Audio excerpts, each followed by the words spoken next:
A'udzu billahi minasyaitonir rajim. Bismillahirrahmanirrahim. Alhamdulillah wassalatu wassalamu ala asyrafil anbiya'i wal mursalin sayyidina wa nabiyina Muhammad wa ala alihi wa ashabihi al-ghurul mayamin wa man tabi'ahum bi ahsanin ila yaumiddin. Amma ba'd. Assalamualaikum warahmatullahi ta'ala wabarakatuh. Mga minamahal naming mga kapatid, pamilya at kaibigan na pangkasalukuyan na ngayon ay nanonood sa kanilang mga tahanan, inihiling ko sa Allah na nawa ay sumainyo ang kapayapaan, kapinatagan, biyaya at gantimpala ng Allah sa lahat ng sinumang nanonood na gusto niyang mapakinabangan ang mga sandaling ito nang sa gayon ay ating mapalakas ang ating pananampalataya sa Allah at ang ating kaalaman sa Islam na ito naman talaga ang kailangan ng bawat isa na nagtataglay, na nagdanais ng habag, kaluguran at kapatawaran ng Allah Subhanahu wa Ta'ala. Maraming salamat sa patuloy ninyong pakikinig at panunood sa ating mga videos ng ating mga kapatiran na walang pagtuturo at pagbabahagi sa ating reliyong Islam. Samantalahin po natin ang mga sandaling ito, lalong-lalo na tayo ay nandirito sa buwan na ipinagpala ng Ramadan. Hanggang sa muli, nandito na naman po tayo sa Ramadan series. Naka 3 episode na po tayo, no, mga kapatid. So, una, nakapagbigay tayo ng pambungad. Tapos, pangalawa, nabigyan natin yung kasaysayan ng Ramadan. Saan nga ba ito kinuha? Ano ang naging kasaysayan nito? Bakit natawag na Ramadan? Di ko alam kung nabanggit ko ba yun kung bakit ito natawag na Ramadan. Pero, bago ako pumunta doon sa kung saan tayo ngayon ay pupunta sa mga dulot at benepisyo ng Ramadan, kahapon tayo ay huminto doon sa ano yung takwa, na ano yung pagsabi doon ni Ali radhiyallahu anhu patungkol sa takwa, na ito naman talaga ang layunin natin sa buwan na ipinagpala na ito, sa buwan ng Ramadan. So bago pa tayo doon dumating, yung Ramadan bilang pangdagdag doon sa hindi natin natalakay kahapon, na ito ay kinuha at hinango doon sa Ramadao. Ang ibig sabihin noon ay doon sa tindi ng tag-init ng bato, sa tindi ng dulot ng init ng araw. So doon hinango yung Ramda na yung tag-init. Ayon sa mga pantas, ang pagpapaliwanag nila dito ay yung init ng bato sa pag-init ng araw ay ganun din dahil sa paggawa ng mga mabubuting gawain, ritual, pagsamba, istighfar, pagtauba sa Allah, lahat ng mabuting gawain na kung saan sa buwan ng Ramadan tayo ay iniinganyo na dapat lang magbago para sa kabutihan, ay parang napapawala niya yung mabuting gawain, ay napapawala niya ang lahat ng anumang mga kasalanan at anumang mga gawain na ito ay hindi kanais-nais na dati nating ginagawa.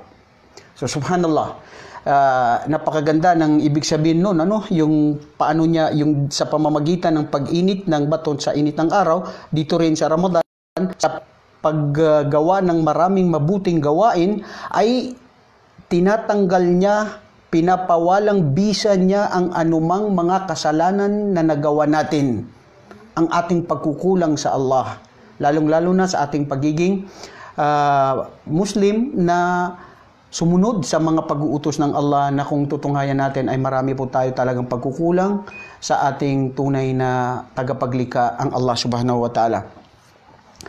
So, yun po ang ibig sabihin ng Ramadan. Ngayon, dadako tayo sa mga dulot ng Ramadan. Dulot na benepisyo na makukuha natin dito sa buwan na ipinagpala. Sa buwan ng Ramadan, mga kapatid, oras na kailangan tayong magbago. Subhanallah, kanina po umaga, nung doon sa Ramadan Academy na portion natin, doon sa kapatid natin sa Al-Majalis o Saleh, Alhamdulillah, kahit papaano nagkaroon tayo ng konting technical error doon sa pagla-live natin, pero at least natuloy siya. So ang ating discussion doon ay tungkol sa the primary change time during Ramadan, sa oras ng Ramadan. So ito po talaga yung pagbabago. Kailangan natin mabago. Ang lahat ng anumang gawain natin na ito ay hindi mabuti at hindi kinalulugdan ng Allah subhanahu wa ta'ala. So subhanallah, ang Ramadan na ito dumating para baguhin tayo mula sa kasamaan ng sarili, kasamaan ng ating mga gawain, patungo doon sa ikalulugod ng Allah sa mga gawaing mabuti, nang sa gayon, sa buwan na ito ay tuloy-tuloy ang ating paggawa ng kabutihan maski nagpaalam na ang buwan ng Ramadan. So kung titignan nyo po kung makikita natin na ang buwan ng Ramadan na ito ay tayo ay inuutusan na mabago natin, magdagdag tayo, fastabiqul khairat, makipaghunan tayo ng paggawa ng kabutihan. So subhanallah mga kapatid, nakuha natin muna bago natin puntahan yan para hindi ako mawala uli, yung takwa. Una talaga na dulot ng Ramadan ay paano natin matamasa ang pagiging matakutin sa Allah, magiging disiplinado sa ating mga gawain. At ito naman talaga ang hinahangad natin. Dahil sa totoo lang, ang tunay na matagumpay na tao, sumusumpa ako sa siya ang may kapangyarihan sa aking buhay at sa buhay nating lahat. Walang pwede man mangyari maliban sa kapahintulutan at kagustuhan niya. Tayo dito sa mundong ito, nilikha para siya ay sambahin at paglingkuran. Tunay na tagumpay natin dito ay ang sino ang tunay na nagtataglay ng tunay na pagkatakot sa Kanya. At yan ang hinahangad ng bawat isa sa atin. At yan ang gusto ng ating tagapaglikha, na maging matakutin tayo sa Kanya. Sa buwan ng Ramadan na ito, huwag nating kaligtaan ang aral na maidudulot niya. Dahil kung hindi rin, walang sense. Hindi Kanya nabago. At walang nabago. So kailangan, ito ay madrasa. Ito ay eskwelahan na mag-aaral tayo, mapababago niya tayo, dahil ano ang silbi ng kaalaman at pananampalataya na kung mismo sarili mo, hindi mo nabago. Hindi ba? So ngayon po, ang tunay na tagumpay natin, hindi ang pera, hindi ang kayamanan, hindi ang posisyon, hindi ang kapangyarihan, hindi ang pamilya, hindi ang kagandahang lalaki, hindi ang kagandahang buhay. Lahat ng ito maglalaho at panandalian lamang ito. Ngunit ang tunay na pinakamalugod at pinakamabuti na tinataglay ng isang tao na very successful in this world is those who possess taqwa. Yung pagkatakot sa Allah. Bakit po? Dahil pag nagkaroon tayo nito, mismo ikaw, mayaman ka o mahirap, lagi kang panatag. Ano man ang mga pagsubok na dumarating sa iyo, lagi mo ipinapaubaya sa Allah subhanahu wa ta'ala na ginagawa mo ang lahat ng ito ay para sa Kanya. At kung tutunghayan po natin sa Quran, ang Allah subhanahu wa ta'ala ay nagsabi, Ya ayuhan nas, inna khalaqnakum min dhakari wa untha wa ja'alnakum syu'uban wa qabaila lita'arafu. Inna akramakum indallahi atqakum. Inna akramakum indallah. You see, according to the meaning of this verse, Allah Almighty said in the Holy Quran, O mankind, we created you from a single pair of a male and a female, and we made you into nations and tribes, that you may know one another, not that you may despise one another. But indeed, the most honored of you in the sight of Allah is he who is the most pious of you, the most righteous of you. At ito, and this is the lesson here in the month of Ramadan, na kailangan po natin ito, ay masain ng bawat isa sa atin. Ya Allah, ipabilang kami sa mga taong matakutin sa iyo. Dahil sila yung tunay na mga taong matagumpay dito sa mundo at lalong-lalo na sa kabilang buhay na walang hanggan. According to Ali bin Abi Talib, na doon tayo huminto kahapon, ang takwa huwa khawfun minal jalil. Ito yung takot natin sa Allah, sa ating tagapaglikha, na ayon sa pagpapaliwanag ng mga pantas at taqwa an taj'ala bainaka wa bainallah alwiqayah, ay la tatajawaz fi hadal hudud, bima'na biimtithali awamiri wajtinabu nawahihi. Ang takot sa Allah, ayon sa mga sinabi ng mga pantas, marami silang mga eksplanasyon patungkol dito, nagkakaiba-iba man sila ng eksplanasyon, pero nagtutugma na ang ibig sabihin nito ay ang lagyan mo ang sarili mo at ng iyong Panginoon ng mamamagitan sa inyo na hindi ka lalagpas, doon ka lamang sa gusto niya. Wala ta'tadu, wag kayo lumagpas sa guhit ng Allah subhanahu wa ta'ala. Na ang pagsunod dito ay ang gawin mo ang kanyang mga ipinag-uutos at ipagbawal ang anuman ang kanyang mga ipinagbabawal. Allahu Akbar, subhanallah. Look at this, my dear brothers and sisters in Islam. Here in Ramadan, you can learn this one. Why? Pag wala ang Ramadan, we can drink coffee.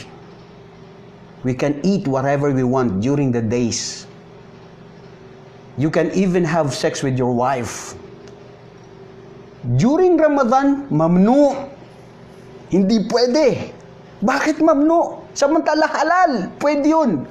Ngayon, gusto ng ating tagapaglikha na didisiplinahin ka. Sa loob ng isang taon, itinalaga ng Allah ang Ramadan, isang buwan na pagdisiplina sa sarili na madrasa, na kung saan ikaw mismo, yung mga dati na gawain mo na gusto mo na pwede siyang gawin. Kumain, uminom, magsalita na minsan nakakasakit sa kapwa, magtabi sa iyong asawa, pero ngayon, bawal. Bakit? Sa loob ng isang buwan, nang sa gayon na ikaw ay masanay na ang personalidad mo, ang sarili mo, nang sa gayon pagkatapos ng Ramadan, ay patuloy ka pa rin na ikaw ay magiging matakutin sa Allah. Ya Allah, alhamdulillah, alladhi ballagna hada syahr al-mubarak. Tunay na tayo ay mapalad at magpasalamat sa Allah subhanahu wa ta'ala na tayo ay nandito sa buwan na ito. Khawfun minal jalil. Takot po sa Allah ang tunay na tagumpay natin, mga kapatid. Wallahi. Bakit? Tignan natin mabuti ang sinabi dito ni Ali radhiyallahu anhu.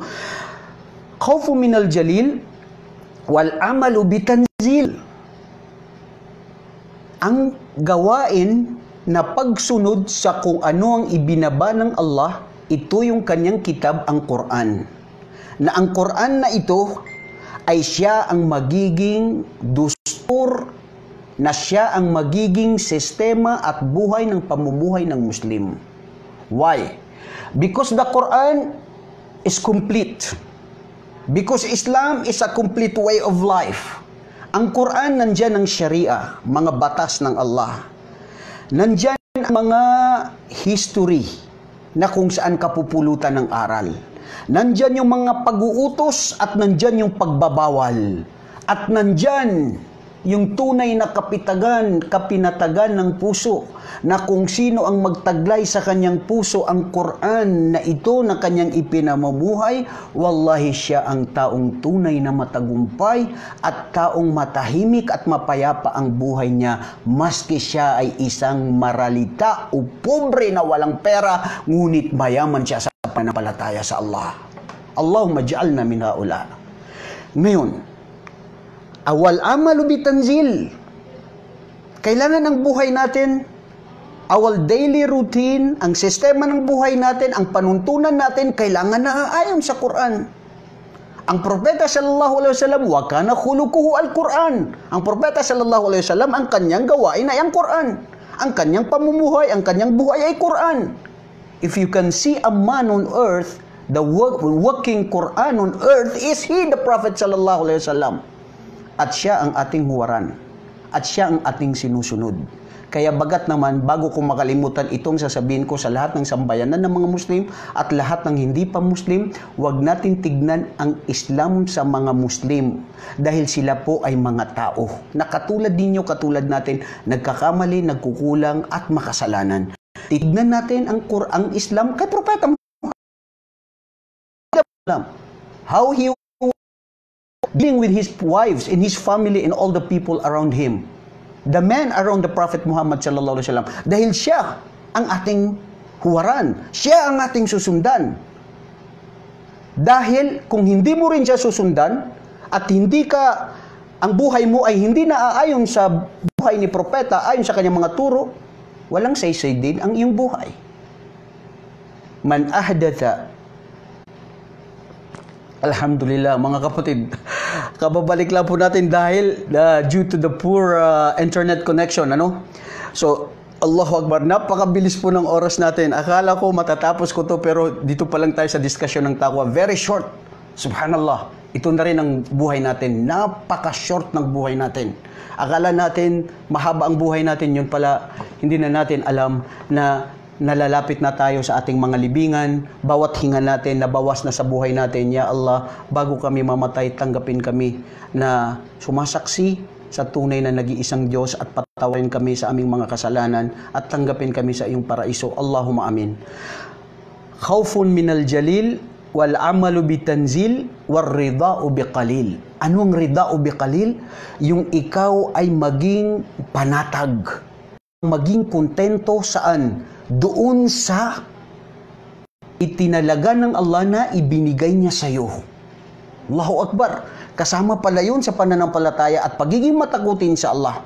Kung ano man ang ibinigay sa iyo ng Allah, sa pamilya, sa anak, sa asawa, pera, trabaho, anuman ang nasa buhay mo ngayon, maging makontento ka dahil sa pamamagitan nito, ikaw ay isa ito sa mga wasila na ikaw ay magiging matakutin sa Allah subhanahu wa ta'ala.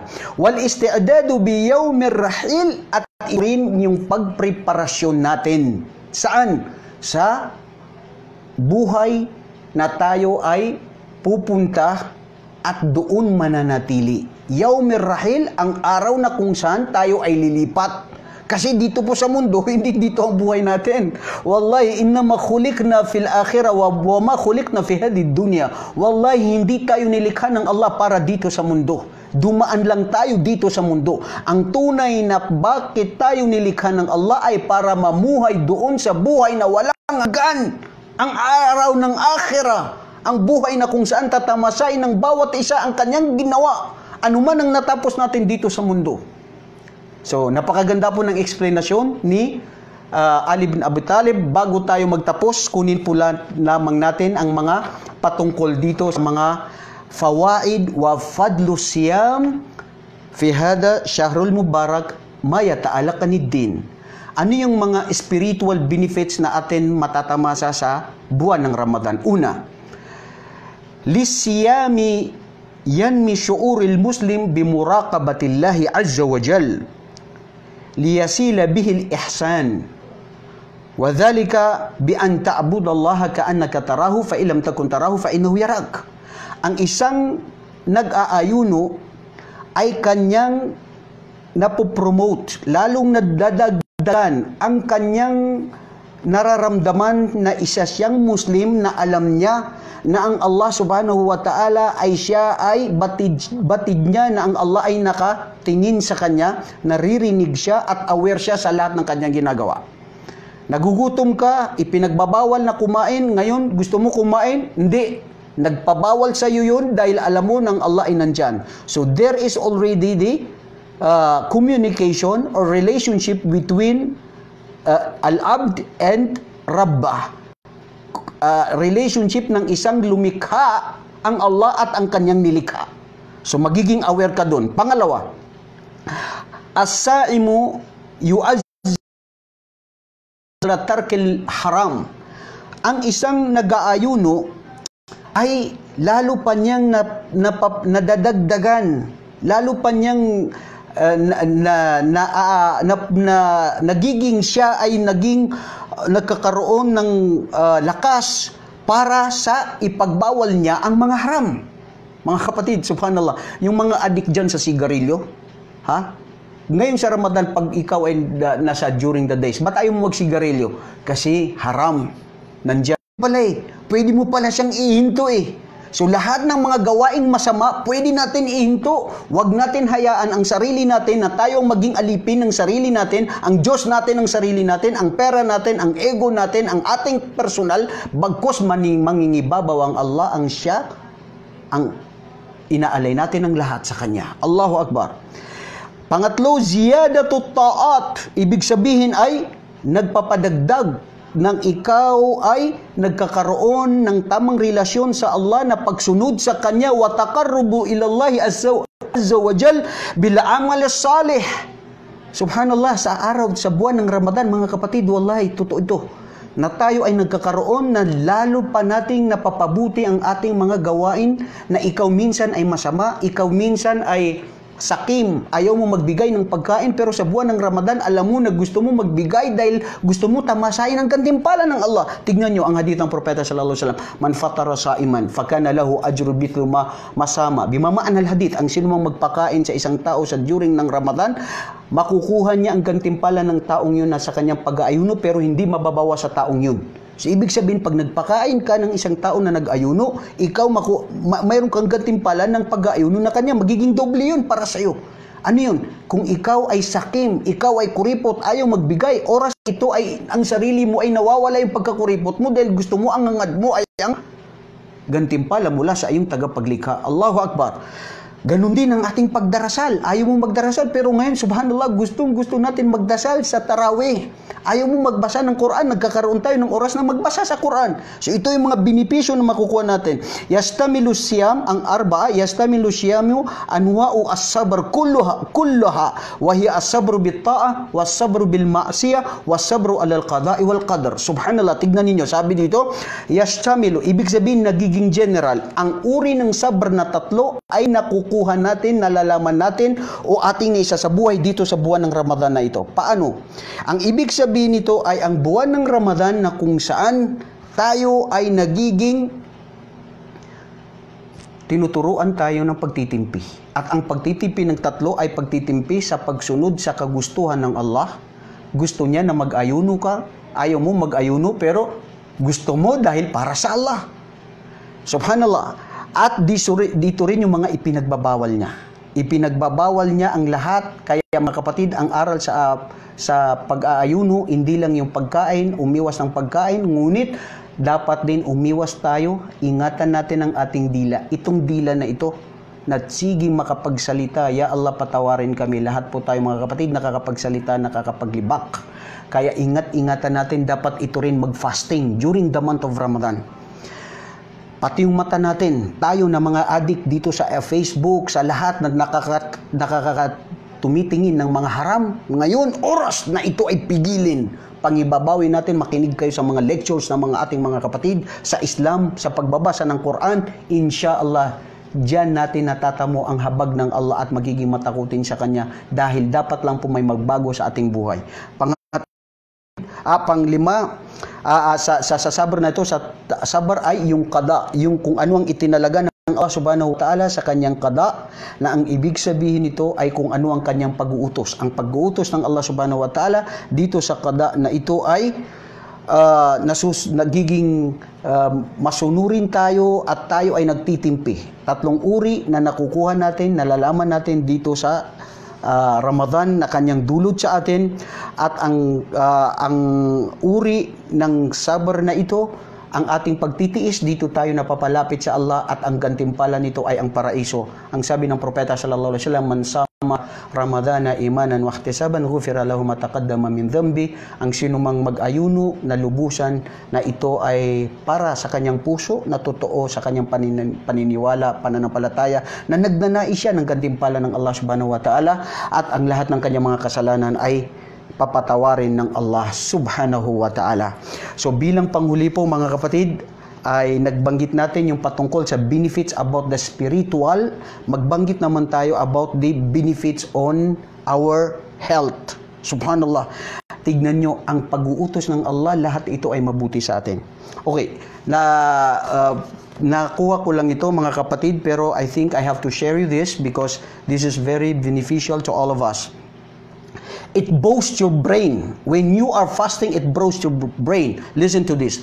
No doubt, you'll be aware of the positive effects fasting can have on your mental well-being and spiritual focus. But the brain-boosting powers of Ramadan are even more significant that you might think of. Why? A study carried out by the scientists in the USA found that the mental focus achieved during Ramadan increases the level of brain-derived, and this is the so-called neurotrophic factor, subhanallah, which causes the body to produce more brain cells, that thus improving brain function. Ya Allah, subhanallah.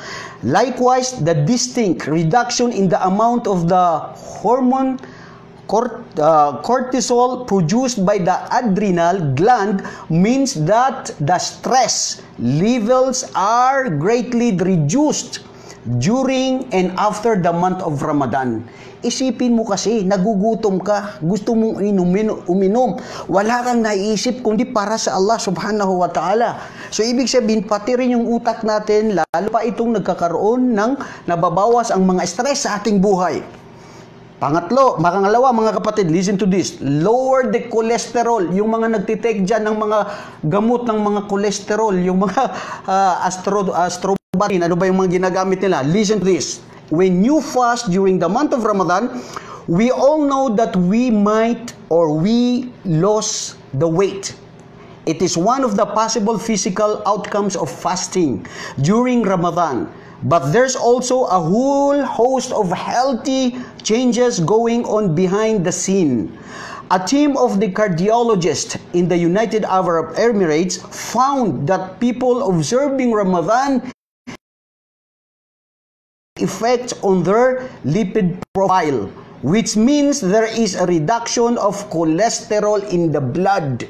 Allahu Akbar. Low cholesterol increases cardiovascular health, greatly reducing the risk of suffering from heart disease, a heart attack, or a stroke. What's more, if you follow the healthy diet after Ramadan, this newly lowered cholesterol level should be easy to maintain. Mga kapatid, correct. Pag nag-fasting tayo ng Ramadan, hindi dahil marami tayong pagkain, abusuhin natin yon. No. Dapat oras na tayong mag-diet. Ito yung proper time na magda-diet tayo sa time of Ramadan. Mga kapatid, bakit ipinag-utos ng Allah? Dahil alam niya mabuti sa atin. Pangatlo, detoxify. Anong detoxify niya? Isipin nyo, simula ng ipinanganak ka, kung hindi ka nag-fasting, walang hinto ang digestion system ng iyong stomach, ang iyong belly. Pero sa pamamagitan ng Ramadan, 9 to 12 or 14 hours nagfa-fasting, wala siyang nadadigest na pagkain or ano. So nagka-cleansing. Ito yung cleansing diet. Punta kayo sa mga doktor. Ang sasabi nila sa'yo kung may kainin. Bakit yun? Yeah, Allah, this is the benefits of Ramadan. Detoxify. Look at this. As well as being great for spirituality and cleansing yourself, Ramadan acts as a fantastic detox for your body. By not eating or drinking throughout the day, your body will be offered the rare chance to detoxify your digestive system throughout the month. Allahu Akbar. When your body starts eating into fat reserves to create energy, it will also burn away any harmful toxins that might be present in fat deposits. This body cleanse will leave a healthy blank slate behind, and it is perfect stepping stone to a consistently healthy lifestyle. Ya Allah, subhanallah. Correct mga kapatid, napakaganda po ito. Ito na po ang pang-last. Alam ko lumagpas tayo sa oras natin, only 30 minutes po. Ang marami ito. Pero sa kakulangan po ng oras natin, ito lang ang kukunin natin mga kapatid. And then absorb more nutrients. Wow, subhanallah, yung mga mahilig mag-diet, yung very aware sila sa kanilang health, ito yung tama oras ng Ramadan, biyaya ng Allah subhanahu wa ta'ala sa atin. By not eating throughout the day during the month of Ramadan, you'll find that your metabolism becomes more efficient. Meaning the amount of nutrients you absorb from food improves. This is because of an adiponectin. What is this? I don't know. Mga medical term ito. Hindi kasi tayo doktor eh. Adiponectin. Which is produced by combination of fasting and eating late at night. And allows your muscles to absorb more nutrients. This will lead to a health benefits. All our various areas are able to better absorb and make use of the nutrients they need to function. Mga kapatid, sinasabi natin ito kung sino yung kaya niya. Ang pagfa-fast ay hindi tayo inaatasan na mag-ayuno. Mag-consult muna kayo sa doktor. Kung kaya nyo mag-fasting, inshallah baka pwede ito maging gamot sa inyo. Dahil sa totoo lang po, minsan may mga tao na diabetic, may mga nararamdaman sila, mga ulcer or whatever. Una, hindi nila makayanan, pero nagtawakal sila sa Allah at by dua, but by the power of dua, gumaling po sila. Pero hindi namin sinasabi na pilitin nyo. Seek first the advice from your physician kung ano ang sasabihin niya. So yun po ang patungkol sa benefits na makukuha natin during the month of Ramadan sa ating spiritual at sa ating physical na pangangatawan sa ating healthy body. So maraming salamat po sa inyong panunood at nawa ay bigyan tayo ng Allah ng pagpapala at kapatawaran at tamasain natin ang mga benepisyo sa buwan ng Ramadan. Hanggang sa muli po, inshallah, bukas na naman po magkakaroon tayo ng series, inshallah. Kung ano yun, tunghayan po nyo yun at subaybayan nyo ako at ang ating mga kapatid ng sa gayon, lalo pa nating tamasain ang Ramadan. Hindi lang ang gusto natin sa katawan natin ay malusog, bagkos time ng spiritual natin. Palakasan natin ang ating iman, ang ating kaalaman, nang sa gayon tamasain natin ang habag at awa ng ating tunay na tagapaglikha, ang Allah subhanahu wa ta'ala. Hanggang sa muli, Assalamualaikum warahmatullahi wabarakatuh.